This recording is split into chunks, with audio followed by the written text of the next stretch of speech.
Last class में हमने constraint motion के कुछ एग्जांपल समझे थे। यहाँ पे हम फर्दर और एग्जांपल देखते हैं इसी कंसेप्ट को और अच्छे से समझने के लिए। So in this question you are given that object is floating on water which is being pulled by a constant velocity u at the other end. जो आपका बॉय है he is pulling the string at a constant velocity of u. So you have to find the speed of the mass which will move when the string makes an angle theta with the horizontal. आपको find out क्या करना है? Find velocity of block when string makes an angle theta with horizontal.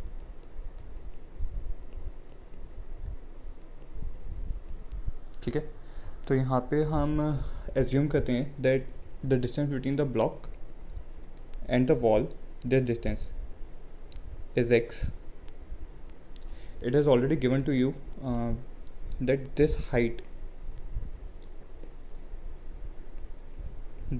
between the water surface and the top surface is h, and let us say that the length of the string, the portion of the length of the string of this much, this is given as y. So by Pythagoras theorem you will say that x square plus h square should be equal to y square. अगर आप इस relation को differentiate करेंगे with respect to time, सो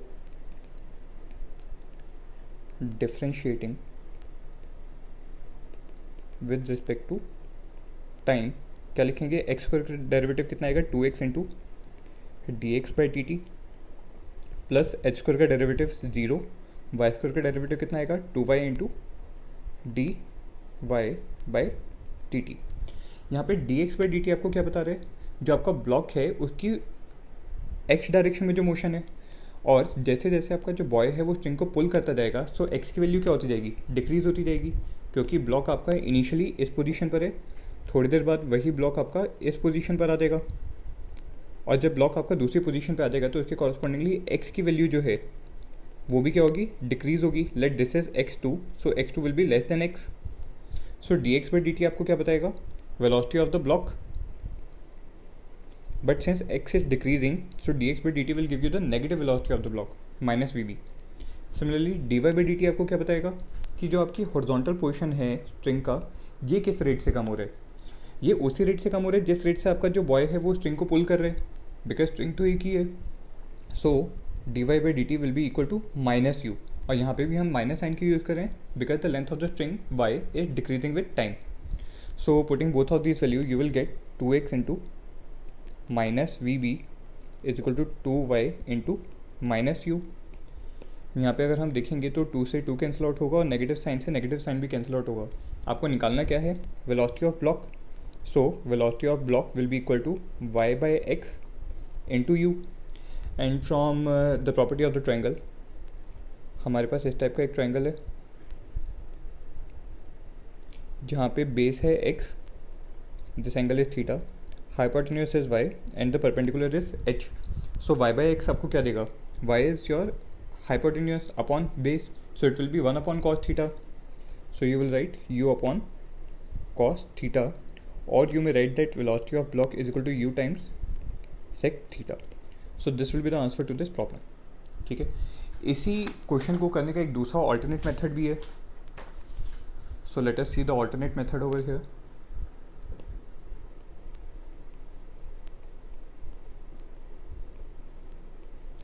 यहाँ पे हम क्या बोलेंगे ऑल्टरनेट मेथड में कि सिंस जो स्ट्रिंग है वो आपकी क्या है? Inextensible.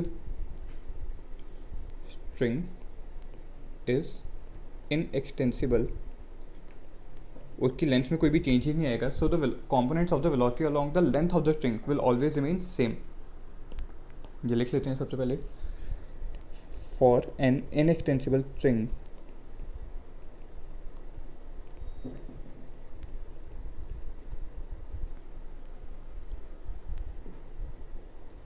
always velocity components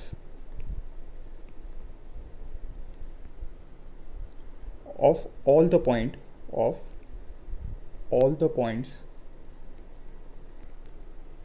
on string along its length remains equal या remains same, या तो सेम बोल लीजिए या फिर आप इक्वल बोल लीजिए। मतलब क्या है इस लाइन का कि अगर आप किसी भी रैंडम पॉइंट की बात करो, जो मैं अलग अलग रैंडम पॉइंट जो बोल रहा हूँ, इन सभी रैंडम पॉइंट की जो वेलोसिटी है वो हमेशा क्या रहेगी, सेम रहेगी। लेकिन किस डायरेक्शन में, along the direction of the string. मतलब इस डायरेक्शन में सभी पॉइंट्स की वेलोसिटी जो है वो हमेशा क्या रहेगी, सेम। कब, if the length string is inextensible. So using this concept let us see, अगर हम से स्ट्रिंग को ड्रॉ करें, सो स्ट्रिंग आपकी ऐसे है and then you have a pulley over here,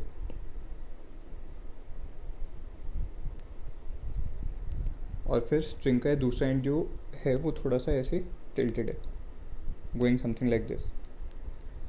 now this and is connected to the block which is moving forward with a velocity vb, and this angle is given as theta.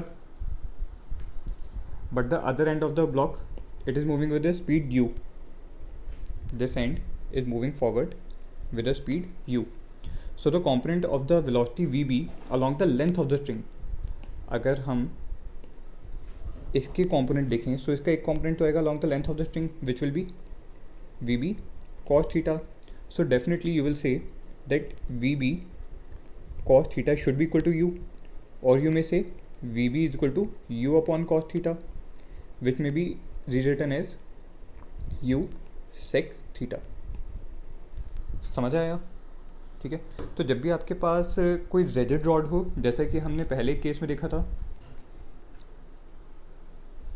या फिर अगर आपके पास string का component हो, सो हमेशा उनकी length के along जो वेलोसिटी कंपोनेंट जो रहेंगे वो हमेशा क्या रहेंगे, सेम। ठीक है, आइए अगला क्वेश्चन देखते हैं। In this question you are given that system of block is there in which A is pulled toward left with the velocity v1 and you have to find the velocity of the block b when the string makes an angle theta with the horizontal as shown in the figure, and you are given that the length of the complete string is L. Pulley का height from the horizontal ground is given as h. तो इसको देखते हैं हम कैसे करेंगे। यहाँ पे भी हम अलग अलग जो लेंथ्स हैं उनको एज्यूम कर लेते हैं। सो let us say that the length of the string portion until here is y. Total length कितना था, L. सो जो हमारे पास ये इंक्लाइंड लेंथ जो होगा स्ट्रिंग का, ये लेंथ कितना आएगा, L minus y. This length will be L minus y, and let us say that this horizontal distance between B and A is x. So from Pythagoras theorem you will say that x square plus h square should be equal to L minus y to the whole square. Now if you will differentiate with respect to time, what you will get, 2x into dx by dt is equal to 2 times L minus y into minus dy by dt. ठीक है, यहाँ पे dx by dt क्या represent कर रहे, हमारा जो x है वो कितने रेट से आगे की तरफ चेंज हो रहा है। सिंस x हमारा इंक्रीज होगा जैसे जैसे a block left hand side में मूव करेगा, सो dx by dt will give you the positive velocity v1. This value will be equal to the velocity v1. dy by dt क्या represent करे कि जो आपकी लेंथ y है ये decrease हो रही है। dy by dt आपको क्या बता रहे हैं, y का डिक्रीमेंट रेट, और अपवर्ड डायरेक्शन में जा रही है तो y डिक्रीज होगा, so that will give you the velocity of the block b. So minus dy by dt will give you the velocity of the block b. So simplifying this you may write 2x v1 is equal to 2 times L minus y into vb. vb हमें find out करना है, v1 already आपको given है। Now you have to just find the relation between x and y. So इधर से हम लिख सकते हैं that vb is equal to v1 multiplied by x upon L minus y. So अगर आप ट्रायंगल की प्रॉपर्टी से देखेंगे, you have this triangle in which the base is x, the perpendicular is h, this is theta and the hypotenuse is L minus y. So base upon hypotenuse आपको निकालना क्या है, x upon l minus y. So that will be the base upon hypotenuse. So that will give you v1 cos theta. समझ में आया? So velocity of block b is equal to v1 times cos theta. ठीक है, ये तो एक method. दूसरा यहाँ पे भी आप बोल सकते हैं that the component of the velocity of all the points along the string, और उनके कॉम्पोनेंट्स किस डायरेक्शन में, along the length of the string should be same. तो अगर हम स्ट्रिंग को सिर्फ ड्रॉ करें, I am just erasing this, यहाँ पे मैं सिर्फ स्ट्रिंग की लेंथ को ड्रॉ कर रहा हूँ. सो string is something like this over here, and after pulley it is coming over here, and the pulley is like this. ठीक है, इसका थोड़ा सा पोजीशन रिमूव कर देते हैं. हाँ, so the end B is moving upward with the velocity V B, and another end A is moving in this direction with the velocity v1 given that this angle is theta. So ये वाला angle भी कितना आएगा, theta आएगा. और velocity v1 का एक component जो लेंथ ऑफ स्ट्रिंग के अलॉन्ग जो आएगा that will B v1 cos theta. So you will say that VB will be equal to V1 cos theta, which will be the same relation which can be seen here. VB is equal to V1 cos theta. समझ आया? एक question और देखते हैं इसी type का.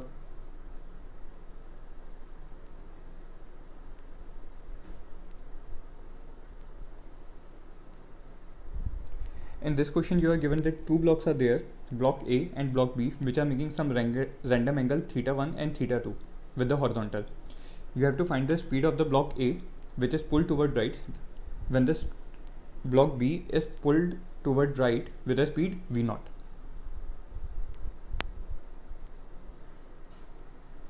तो यहाँ पे हम डायरेक्टली चाहो तो आप यहाँ पे x और y के रिलेशन से भी सॉल्व कर सकते हैं. बट यहाँ पे अगर मैं डायरेक्टली अपनी स्ट्रिंग के कॉम्पोनेंट्स, स्ट्रिंग की लेंथ के अलॉन्ग अपने वेलोसिटी कॉम्पोनेंट्स को अगर रिजॉल्व करूँ, सो वी का कॉम्पोनेंट जो आपके स्ट्रिंग की लेंथ के अलॉन्ग जो आएगा that will be this one, which will be V cos theta 2. And similarly V का component along the length of the string, sorry not in this direction, इसका component आएगा इस डायरेक्शन में directly. So VA का component along the length of the string will be VA cos theta 1, and perpendicular to the string will be VA sin theta 1. And similarly VB का component जो आपकी string की length के along होएगा that will be VB cos theta 2, and perpendicular to the length of the string will be VB sin theta 2. इसमें से हमारे लिए ज़रूरी कौन से components हैं, जो लेंथ के along है, मतलब VA cos theta, and another one is this one which is VB cos theta 2. So equating both of these you will get VA cos theta 1 should be equal to VB cos theta 2, and so you can say that VA is equal to VB into cos theta 2 upon cos of theta 1. This is your final answer to this problem. ठीक है, फिर हमारे पास कुछ problems आती हैं string पुली या पुली block system की, जिसमें आपके पास फिक्स पुलीज़ होंगी, कुछ फ्लोटिंग पुलीज़ होंगी और ब्लॉक्स के रिलेशंस गिवन होंगे.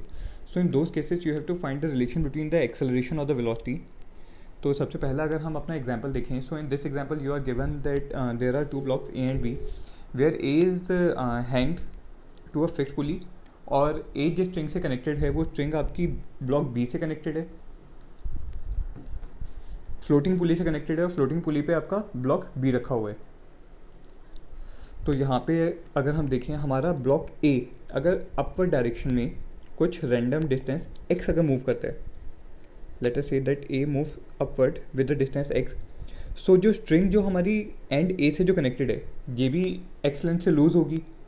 अगर स्ट्रिंग हमारी एक्स लेंथ से लूज़ होगी तो जो हमारी फ्लोटिंग पुली है, ये फ्लोटिंग पुली ये डाउनवर्ड डायरेक्शन में मूव करेगी, लेकिन ये डाउनवर्ड डायरेक्शन में कितना मूव कर रही है वो हमें नहीं पता. सो let us say that downward direction is x y. ये डाउनवर्ड डायरेक्शन में वाई मूव करी, और जितना हमारा free floating pulley y distance नीचे मूव करेगी, सेम उसी डिस्टेंस से ब्लॉक बी भी डाउनवर्ड डायरेक्शन में वाई डिस्टेंस नीचे मूव करेगा. ठीक है. So we have to find the relation between x and y. यहाँ पे अगर आप देखेंगे, अगर हमारा ब्लॉक ए जो था इनिशियली कहाँ पर है, इन दिस पोजीशन, फाइनली ये यहाँ पर आ गया, तो हमारी स्ट्रिंग कितने लेंथ से डिक्रीज हुई थी, बाय डिस्टेंस एक्स. स्ट्रिंग अगर एक्स डिस्टेंस से लूज हुई है, सो उसकी वजह से जो हमारी इनिशियली पुली जो थी, जो इनिशियली इस लेवल पे थी, ये स्ट्रिंग अब थोड़ी सी नीचे की तरफ आएगी, एंड कॉरस्पॉन्डिंगली जो पुली है वो भी कुछ डिस्टेंस नीचे मूव करेगी, in such a way that this is the new position of the pulley. The string will wrap over this and it will come over here. तो हमने यहाँ पे क्या एज्यूम किया कि ये वाला जो डिस्टेंस जो ये नीचे की तरफ मूव किया है, दैट डिस्टेंस इज y, जिसकी वजह से हमारा ब्लॉक b जो है वो भी कितना डिस्टेंस नीचे मूव करेगा इनिशियल लेवल से. अगर आप इनिशियली देखोगे तो ये ब्लॉक b आपका यहाँ पर है, फाइनली ब्लॉक b यहाँ पर आ गया, तो कितना डिस्टेंस से नीचे मूव किया है, the same distance y. So x length जो आपकी स्ट्रिंग लूज हुई थी, कितने पोर्शन की, इतने पोर्शन की जो आपकी x लेंथ लूज हुई थी, वो आपकी यहाँ पे और यहाँ पे डिस्ट्रीब्यूट हुई है, इन दो जगहों पे. सो जितना भी हमारी स्ट्रिंग की लेंथ a के अपवर्ड मूवमेंट की वजह से लूज हुई है, उतना आपका y में कन्वर्ट नहीं हुआ है, बट स्ट्रिंग के दोनों पुली के दोनों साइड वो कन्वर्ट हुए. कहाँ कहाँ पे, एक यहाँ पर और दूसरा यहाँ पर. So you will see write that x is equal to 2y. समझ में आया, x is equal to twice of y by only considering the length of the string which is which will always remain constant. So x is equal to 2y. अगर आप इस relation को differentiate करेंगे with respect to time, so you will get x क्या था, velocity of point A, x का derivative आपको क्या देगा, velocity of point A, and y का डेरिवेटिव क्या देगा, velocity of point B. आप इसको फर्दर डिफरेंशिएट करेंगे तो क्या मिलेगा, acceleration of point A is twice the acceleration of point B. So this will be the given relation. इसी टाइप के कुछ न्यूमेरिकल प्रॉब्लम्स और देखते हैं. So in the given system you are given that the block A moves upward with a velocity of 3 metre per second. You have to find the speed of the block B. हमें इसका direction भी देखना होगा कि block B किस direction में move करेगा. अगर आपका ए ब्लॉक अपवर्ड डायरेक्शन में मूव करता है, सो उसकी वजह से जो हमारी पिंक कलर की स्ट्रिंग जो है, ये वाली string, if you are assuming that the block A moves upward with the distance X, so जो हमारे यहाँ पर पिंक कलर का जो स्ट्रिंग जो था, ये स्ट्रिंग भी ऊपर की तरफ कितना मूव फ्री होगा, bye the same distance x, जिसकी वजह से ये वाला जो हमारा स्ट्रिंग का जो पोर्शन जो है, ये भी डाउनवर्ड डायरेक्शन में कितना मूव करेगा, x. Firstly is this one. फिर हम अपनी ग्रीन वाली स्ट्रिंग को अगर देखें, सो ग्रीन वाली जो स्ट्रिंग है वो ऊपर की तरफ कितना फ्री होगी, bye the same amount x, जिसकी वजह से जो हमारी पुली है, ये फ्लोटिंग पुली डाउनवर्ड डायरेक्शन में कितना फ्री होगी. Let us say that this pulley comes downward by a distance y. सो जैसा हमने ऊपर वाले केस में देखा था, जो हमारी स्ट्रिंग की लेंथ x है वो ट्वाइस ऑफ y में कन्वर्ट होगा. ठीक है. So y will be equal to 2x, y will be equal to 2x, और जितने डिस्टेंस से हमारी पुली नीचे आएगी, by the same distance also block b will move downward. So block b will move downward by distance y because of the floating pulley. समझ में आया. So b का टोटल मोशन डाउनवर्ड डायरेक्शन में अगर हम z से represent करें, which shows displacement of net displacement of block b, तो एक तो वो होगा x due to the pink coloured string, और दूसरा होगा y due to the floating pulley, and y is equal to twice of x. सो we'll say that z is equal to 3 times x. Now differentiating this result with respect to time,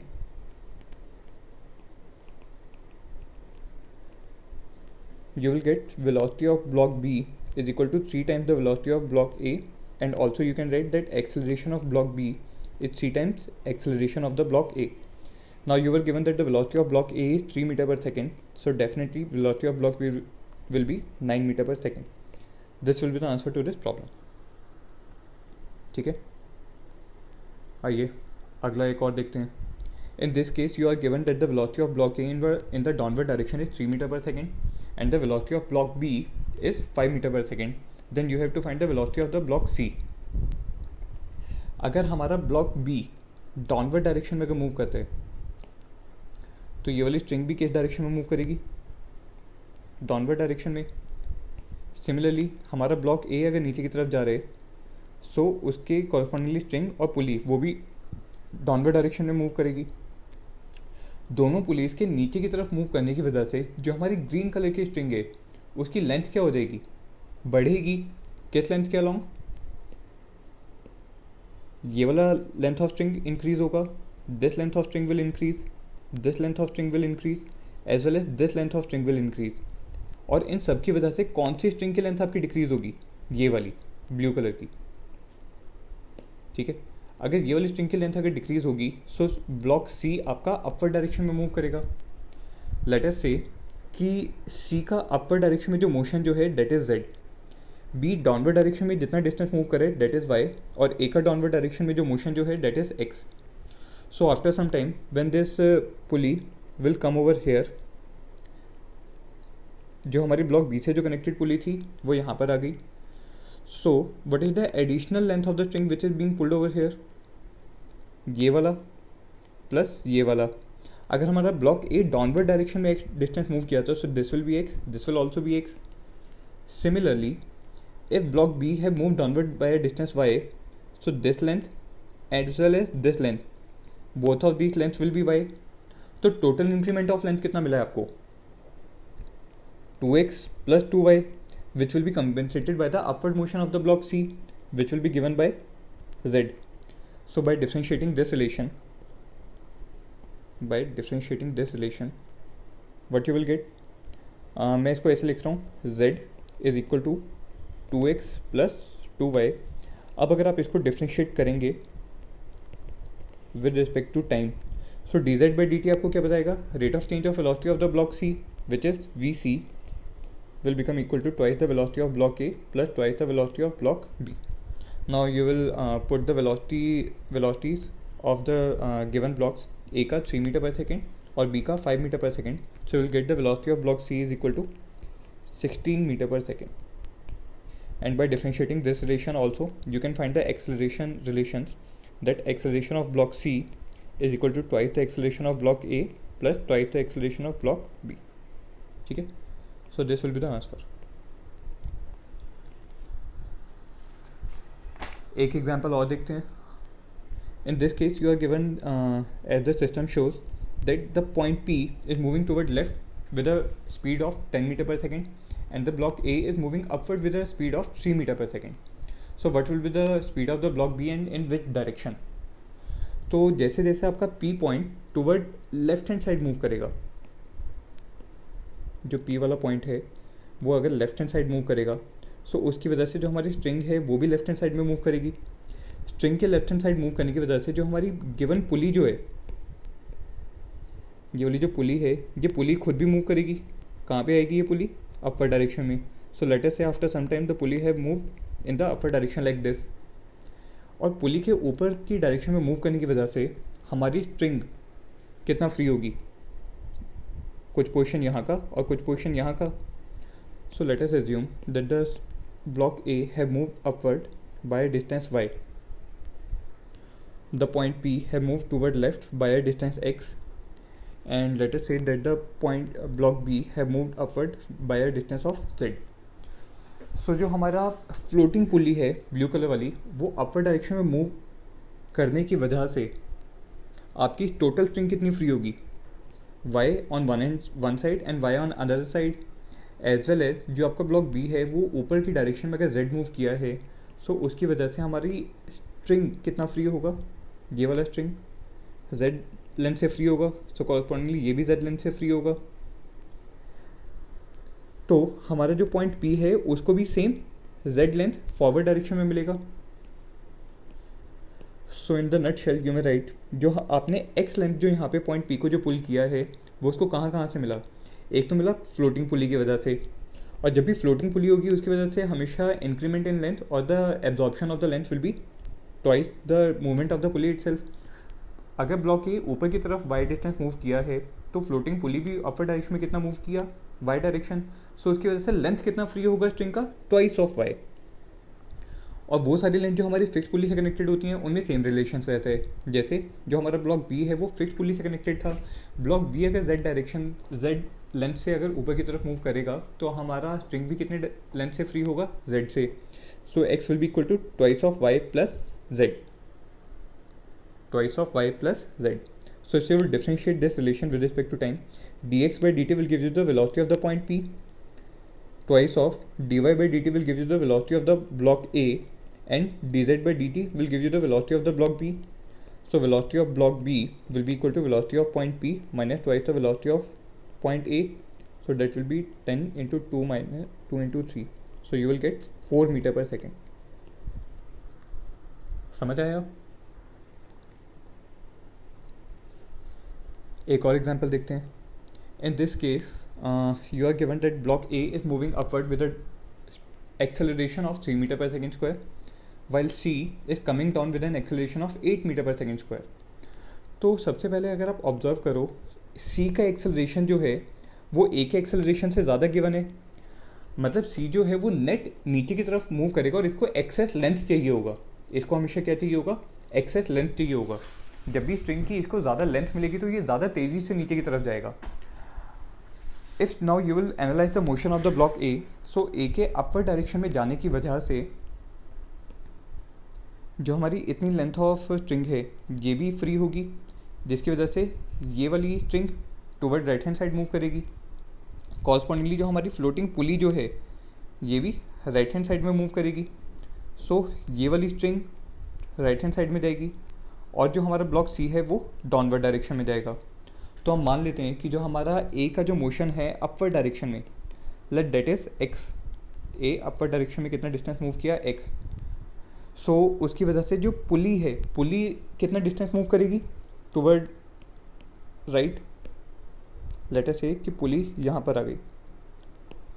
so this distance by which the pulley have moved will be equal to x, और pulley के x distance move करने की वजह से हमारी string इतने portion की as well as इतने पोर्शन की दोनों फ्री होगी।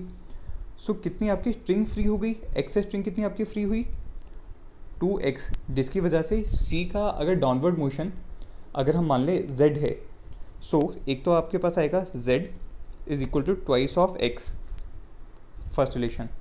सेकेंड रिलेशन, सिंस हमने क्या बोला था, c की एक्सेलरेशन ज़्यादा है तो इसको एक्सेस लेंथ चाहिए होगी। सिर्फ a के अपवर्ड डायरेक्शन मूव करने की वजह से 2x जो है वो आपको टोटल एक्सेलरेशन नहीं दे पाएगी। सो जो आपका ब्लॉक b है इसको भी toward right hand side x distance से मूव करना पड़ेगा। अगर ये वाला हमारा block b x not by x we में से कि ये y डिस्टेंस से मूव करे, this is moving on the right hand side by a distance y।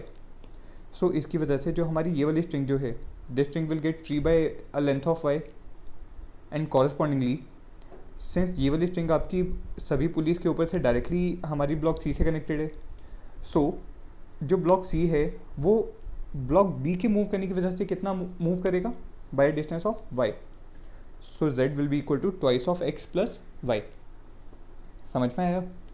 अब अगर आप इसको डिफ्रेंशिएट करेंगे then derivative of z will give you the velocity of the point c, derivative of x will give you the velocity of point और block a, and derivative of y with respect to time will give you the velocity of the block B. Again differentiating with respect to time, you may write that acceleration of c is equal to twice the acceleration of a plus acceleration of b. तो अब आप यहाँ से acceleration of b अगर निकालेंगे that will be acceleration of c minus twice acceleration of a। c का acceleration given है 8 metre per second square और a का acceleration given है 3 metre per second square. So acceleration of the block b will be equal to 2 metre per second square, which will be the answer to this problem. समझ में आया? सो इसी type के कुछ problems आपको और प्रैक्टिस करनी है। और एग्जाम्स में इस टाइप के कंस्ट्रेंट रिलेशंस के ऊपर ऑब्जेक्टिव क्वेश्चन बहुत पूछे जाते हैं, so you have to practice these questions as much as possible.